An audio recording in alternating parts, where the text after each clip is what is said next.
केंद्र सरकारच्या आदेशाने जे प्रत्येक खासदाराला दर 3 महिन्याने दिशाची बैठक घेणं हे अपेक्षित असतं, आज त्याच अनुषंगाने अस्मिताताई मी आणि आपले आमदारांच्या उपस्थितीमध्ये, कलेक्टर साहेबांच्या आणि सगळ्या अधिकाऱ्यांच्या उपस्थितीमध्ये आज दिशाची बैठक आज पार पडलेली आहे।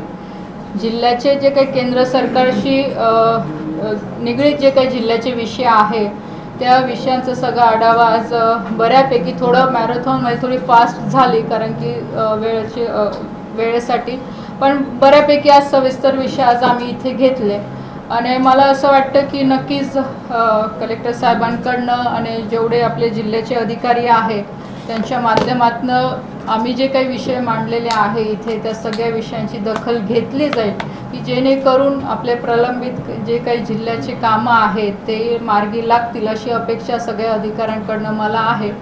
आणि निश्चितच भविष्यामध्ये सुद्धा अजून काही चांगले कामं आपल्या जिल्ह्यासाठी कसे करून घेता येतील त्याच्यासाठी आमचे प्रयत्न राहतीलच।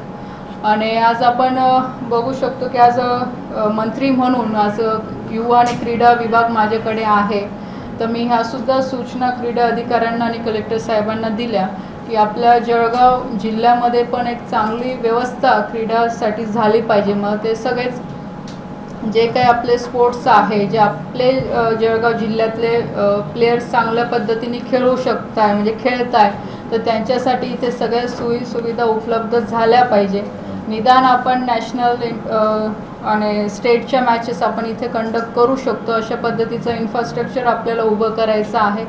तर आता संधी आपल्याला आहे तर त्याचा फायदा नक्कीच आपण जळगाव जिल्हा म्हणून आपण घेतलाच पाहिजे। तसं भुसावळला पण आपण करू शकतो, तालुक्यावर छोटे छोटे ज्या काही व्यवस्था आहे त्या करू शकतात की जेणेकरून आपले ग्रामीण भागातले आणि खास करून आपले जळगाव जिल्ह्यातल्याही प्लेयरला एक संधी मिळू शकते। आताच आपण बघितलं की आपण इथे बऱ्याचशा प्लेयर्सचं आता इथे स्वागतसुद्धा केलं आणि चांगले विद्यार्थी आपले इथे आहे की जे स्टेट नॅशनलपर्यंत खेळत आहे। पण आता नक्कीच या डिपार्टमेंटची पण आता मी बऱ्यापैकी माहिती घेते आहे आणि खूप चांगला स्कोप आपल्याला बघायला इथे मिळू शकतो। आणि आता जसं पॅरिसमध्ये ऑलिम्पिक चालू आहे तर त्याच्यामध्ये पण चांगलं परफॉर्मन्स आपल्या इंडियाचं आता होतं आहे। 3 ब्रॉन्झ मेडल आपण आणले, महाराष्ट्रातला सुद्धा मिळालेला आहे तो मान। तर ह्या अनुषंगाने डिपार्टमेंटच्या माध्यमातून काम करायला सुरुवात केलेली आहे। माझ्यासाठी सुद्धा हे सगळं नवीन असल्यामुळे आता हळूहळू काम करायचा प्रयत्न करते। तुमचे काही प्रश्न असतील तर विचारू शकता। आणि आज प्रामुख्याने मीटिंगचे जे आमचे विषय होते ते केळी पीक विम्याचा विषय महत्त्वाचा होता, त्याच्यानंतर PM किसान योजनेचा महत्त्वाचा विषय होता कारण की जवळपास 70 ते 80 हजार शेतकऱ्यांना अजून या योजनेचा लाभ मिळत नाही आहे। तर आज पुण्याच्या अधिकाऱ्यांना पण आम्ही ऑनलाईन जॉईन केलं, जे काही विषय शेतकऱ्यांशी प्रलंबित आहे ते लवकर केले पाहिजे।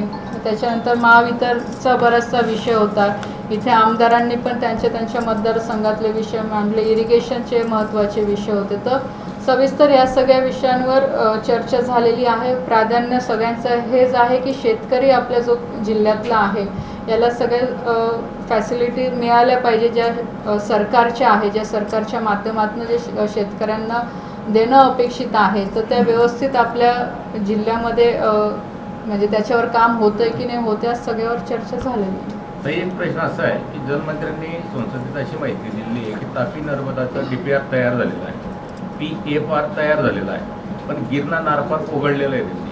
ही योजना आपल्या हे 2 विषय बघा, मेगा रिचार्ज बद्दल बोलतो तुम्ही, हा पूर्ण वेगळा विषय आहे आणि जो तुम्ही नारपारचा विषय सांगता तो वेगळा आहे।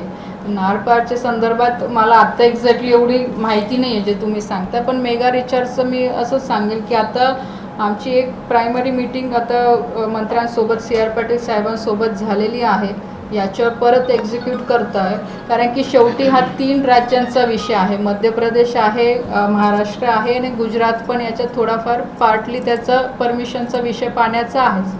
तर याच्यावर चर्चा चालूच आहे कारण की हा जो प्रोजेक्ट आहे हा खूप मोठा आहे आणि थोडा जो रेग्युलर तुमचे जे प्रोजेक्ट आहे म्हणजे डॅम बांधणं किंवा दुसरे उपसा सिंचन करणं जे नॉर्म्स केंद्र सरकारचे आहेत त्याच्यामध्ये हा बसत नाही। तर याला थोडं ॲडिशनल अजून काय टेक्निकल मुद्दे जॉईन करून घेता येईल याच्यासाठी आता त्याच्यावर ऑब्झर्वेशन सगळ्यांचं चालू आहे। सात बलून बंधाऱ्यांचं काय? 7 बलून बंधाऱ्याचं तर सगळे प्रोसेसमध्ये आहेच त्या सगळ्या गोष्टी. जिल्ह्यात क्रीडा संकुलाची जी आहे त्यांची अवस्था आपली निधी मिळवणी तशीच आहे. जिल्हा क्रीडा संकुलच्या संदर्भात आता हे बघा, विषय असा आहे की तालुक्याचे जे क्रीडा संकुल आहे, शेवटी हे राज्य सरकारच्या माध्यमातून हे संकुल बांधले गेलेले आहे. नक्कीच त्याच्यामध्ये बऱ्याच ठिकाणी दुरुस्ती करायची गरज आहे आणि आजही त्या सूचना मी दिलेल्या आहे अधिकाऱ्यांना की आपल्या आपल्या तालुक्या लेवलवर बघा तिथे काय करायची गरज आहे, काय व्यवस्था उभ्या करायची गरज आहे. कारण की शेवटी केल्यानंतर त्याला मेंटेनन्स ठेवणं फार गरजेचं आहे, तिथे मेंटेनन्स असणं अपेक्षित आहे. तर स्थानिक पातळीवर काय करून घेता येईल, मग आमदार असतील किंवा आम्ही खासदार म्हणून असू तर आमच्या मदतीने तिथे काय व्यवस्था उभ्या करते त्याच्यासाठी पूर्ण लक्ष देऊ. काही बऱ्याच ठिकाणी ते पूर्णच झालेले नाही आहे, त्या स्थितीतच आहे. काही ठिकाणी तर जागा सुद्धा निश्चित झालेली नाही.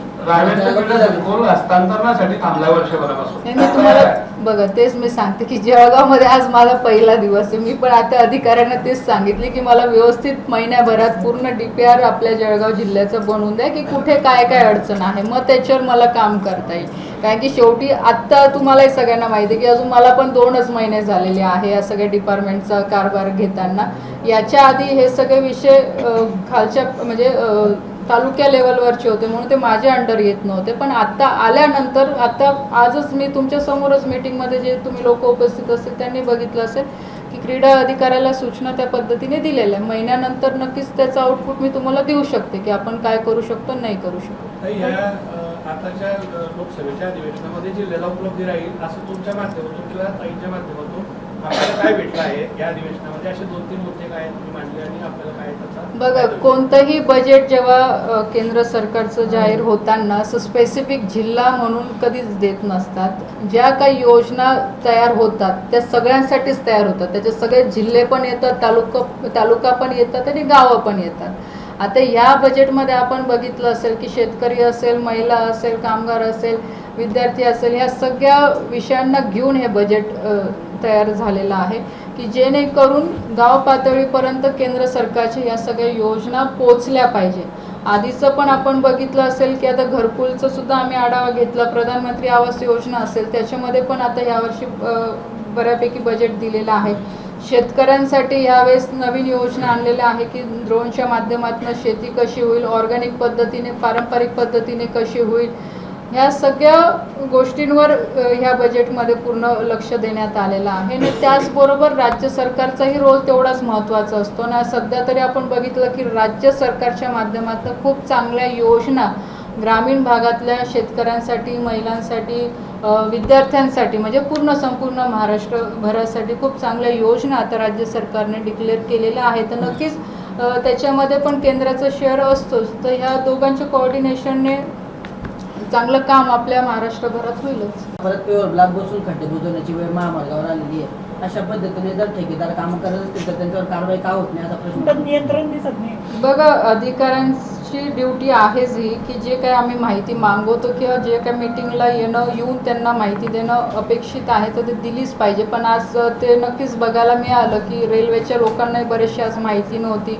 किंवा BSNLचाही पण आज इथे इश्यू आम्ही सगळ्यांनी उचलला. तर हे कुठे ना कुठे म्हणजे तो अभाव आम्हाला पण दिसला की अधिकारी यावेळेस प्रिपरेशन करून आलेले नाही आहे. पण नक्कीच अशा पद्धतीने त्यांनी जो काही इथे काय म्हणतात आढावा जो काही दिलेला आहे तर त्या संदर्भात कलेक्टर साहेबांना पण आम्ही सांगितलेलं आहे की त्यांना नोटीस वगैरे देऊन पुढे याची सगळ्यांनी म्हणजे सगळे अधिकारी काळजी घेतील या संदर्भात सांगितलेलंच आहे. नॅशनल हायवेचा विषय सांगितलं तर आताच आमची सगळ्या आमदारांची पण चर्चा झाली तर नक्कीच त्या म्हणजे जे पवार साहेब आहेत त्या संदर्भात गडकरी साहेबांशी भेट घेऊन मी आणि स्मिताताई त्यांच्यावर काय योग्य कारवाई करता येईल याच्यासाठी प्रयत्न करू किंवा बदलीच माझा तर पहिला प्रेफरन्स राहील की त्यांची बदली होऊन इथं चांगला अधिकारी आला पाहिजे. नॅशनल हायवे संदर्भात सातत्याने तक्रारी होतात. म्हणजे आता काही दिवसांपूर्वी DPDC झाली, स्वतः राजू मामांनी देखील हे विषय मांडलेले होते. तर काही म्हणजे बदल दिसत नाही. अधिकारी बघा, शेवटी काम करत असताना टेक्निकली बाबी सगळे अधिकारीच बघतात, आम्ही तर बघत नाही. आमचं लोकप्रतिनिधींचं काम आहे की कुठे लोकांना काय कामं अपेक्षित आहे ते वेळेवर होत आहे की नाही, कुठे फंड्स कमी पडत असतील तर ते राज्य सरकार किंवा केंद्र सरकारच्या माध्यमातून आणणे. अधिकारी इथे एक्झिक्यूट करत असतो. त्याची जबाबदारी असते की कोणत्याही लोकप्रतिनिधींनी जर एखादी अडचण सांगितली तर त्याने तिथे व्हिजिट करणे, काय झालं नाही झालं, कुठे आमची गरज पडते आहे तर आम्ही बोलणं अपेक्षित आहे तिथे आम्ही बोलायला तयार आहे. पण अधिकारीच आमच्यासोबत कम्युनिकेशन ठेवत नसतील त्याच्यात तर आमची चूक नाही ना. पण आम्ही प्रयत्न काय करू शकतो की मंत्र्यांना विनंती करून हेच सांगू शकतो की बाबा अधिकारी चांगलं काम करत नाही, वेळ देऊनही करत नसेल तर मग इथे दुसरा अधिकारी चांगला आणला पाहिजे की जो काम करू म्हणजे प्रॅक्टिकली काम करू शकतो. कारण शेवटी आमचं म्हणजे आम्ही पण जे प्रश्न सांगतोय लोकांचेच सांगतोय ना. तर एक महत्त्वाचा मुद्दा अजून एक समोर आला की कोरोना काळात जी हॉर्टिकल्चर ट्रेनचा जो विषय होता बनाना संदर्भातला, तर ती बऱ्याच दिवसापासून बंद आहे. आता रावेर आणि सावदा परिसरामध्ये देखील याच विषयासंदर्भात शेतकरी संघटनांचे आरोप प्रत्यारोप सुरू झाले. नाही बघा, या विषयात आधी पण मी सांगितलेलं आहे की कोविडच्या वेळेस ही स्पेशल ट्रेन चालवली होती आणि त्यावेळेस संपूर्ण महाराष्ट्रभरामध्ये सगळ्यात जास्त लाभ आपल्या जळगाव जिल्ह्याने घेतलेला आहे. त्यावेळेसची परिस्थिती आपल्याला सगळ्यांना माहीत आहे की कुठेही काही ट्रान्सपोर्ट सिस्टम सुरू नव्हती, मार्केट पाहिजे तसं सुरू नव्हते. त्याच्यामुळे शेतकऱ्यांचं नुकसान व्हायला नको, कारण की केळी हे पेरिशेबल फ्रूट्समध्ये येते हे तुम्हाला सगळ्यांना माहीत आहे. म्हणून आपण ती सरकारला विनंती करून की आम्हालासुद्धा जळगाव जिल्ह्याला ही फॅसिलिटी तुम्ही द्यावी. त्याला सबसिडीसुद्धा सरकारने दिली आणि त्या काळामध्ये ते चालवलं. पण आता ते परत तसं चालू होईल तर असं अपेक्षित म्हणजे ते होणार नाही. आम्ही प्रयत्न केले, नक्कीच सरकारने त्याच्यावर विचार केला, पण शेवटी फायनान्स बऱ्याचशा गोष्टी त्याच्यामध्ये टेक्निकल अडचणीच्या आहे. पण त्याचा अर्थ असं होत नाही की शेतकरी इथून केळी पाठवू शकत नाही. आजही केळीच्या म्हणजे ज्या ट्रेन आहे ते आजही सुरू आहे. आता मी आजसुद्धा माहिती घेतली, आता निंबोऱ्यावरनं पण आपण सुरू केलेलं आहे, तिथून 2 ट्रेन जात आहे, रावेरवरनं जात आहे, सावद्यावरनं जात आहे. आणि भविष्यामध्ये जसं मी मागच्या काळामध्ये पण सांगितलं होतं की इथे बनाना क्लस्टर आपण डेव्हलप करणार आहे. त्याची ऑलरेडी आम्ही प्रोसिजरसुद्धा सुरू करून दिलेली आहे. आता येणाऱ्या बजेटमध्ये त्याचं सँक्शन होऊन जाईल आणि जर ते बनाना क्लस्टर झालं तर बऱ्याचशा फॅसिलिटी आपल्या जळगाव जिल्ह्यामध्ये म्हणजे केळीला घेऊन मग तिथलं इन्फ्रास्ट्रक्चर, कोल्ड स्टोरेज असेल, रॅपिंग सेंटर असेल किंवा सॉईल टेस्टिंग लॅब असेल, इवन जे आपण टिश्यू कल्चरचे रोपं बनवतो त्याच्यावर काही रिसर्च करून अजून शेतकऱ्यांना कमी दरामध्ये कसं ते रोप उपलब्ध होऊ शकेल याच्यावर ह्या सगळ्या गोष्टींवर त्या क्लस्टरमध्ये काम केलं जाणार आहे. एक्सपोर्टसाठी की आपण केळी आपण कशी बाहेर पाठवू शकतो याच्यावर सुद्धा काम केलं जाणार आहे. शेतकऱ्यांचे ट्रेनिंग प्रोग्रामसुद्धा त्याच्यामध्ये होणार आहे.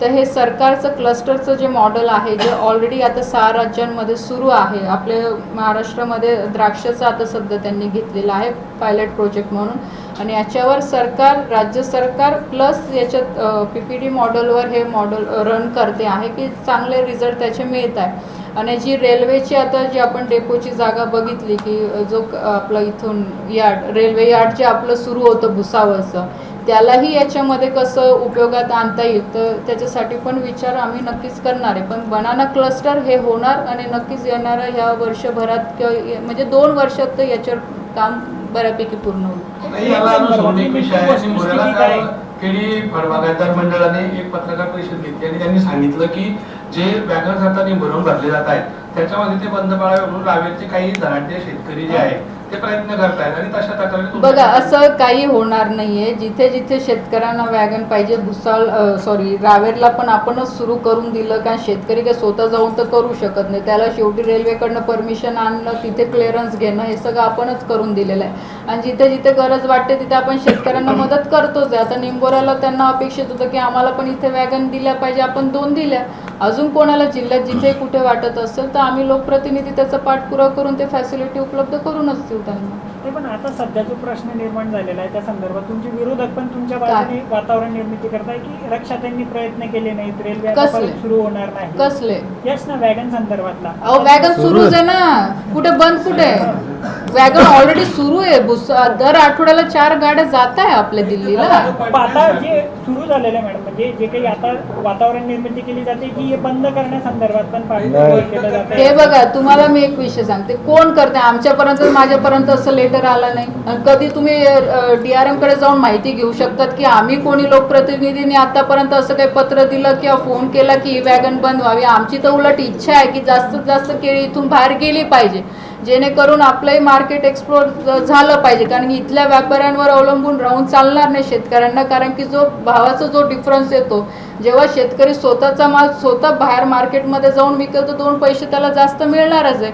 आज जर तुम्ही मागचा 5-6 वर्षाचा जर रेकॉर्ड बघितला तर ह्या 5-6 वर्षामध्ये बऱ्यापैकी आता शेतकरी स्वतःहून आपलं मार्केट सर्च करून तो डायरेक्ट मोठ्या व्यापाऱ्यांना त्याचा माल देऊ लागलाय. म्हणजे जे इथले मीडिएटर होते आता बऱ्यापैकी कमी झालेले आहेत. आणि हळूहळू हा ट्रेंड तुम्ही बघितला तर आता रावेर झालं, यावल झाला, तर चोपड्यापर्यंत सुद्धा आलेले. जामनेरकडची पण आता बरीचशी केळी बाहेर जाते. त्याच्यामुळे असं कधीच होणार नाही की कोणाच्या सांगण्यावरनं आम्ही ते बंद करू. आमची तर पूर्ण तयारी आहे की जास्तीत जास्त रेल्वेच्या गाड्या इथून गेल्या पाहिजे. आणि रेल्वे डिपार्टमेंटला पण तो एक बिझनेस कमर्शियल त्यांचं पण व्ह्यू आहे, त्यांना सुद्धा बिझनेस मिळतो, ते कशाला बंद करतील.